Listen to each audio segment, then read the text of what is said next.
and hours. So it's always about what you could bring in to the bigger piece of the pie sa team. And yun nga, you lose some players, you gain some players. You know, just always being ready and prepared. And I guess it's always nice to really spend a lot of time together with this team. Actually, after our game against UP, we went to our training camp in Dang, one of our boss Rafi's farms. So we just stayed there the whole week. You know, we went back Thursday. So it's really nice to be with them, be with your you know, your peers, and really try to get to know them outside of kasi like pag sa dorm kami or sa school after practice, syempre we have our own different lives to live. So but doon, whether we like it or not, magkikita kami.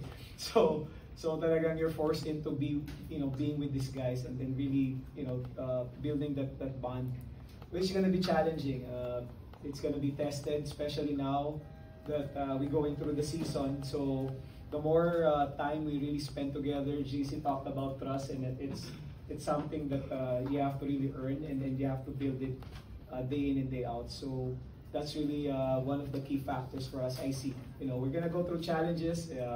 Still a long ways to go. A lot of basketball is gonna be played, but you know, as long as you're gonna stick together, you know, through your ups and downs, I think we're gonna really make sure that we enjoy our time being together.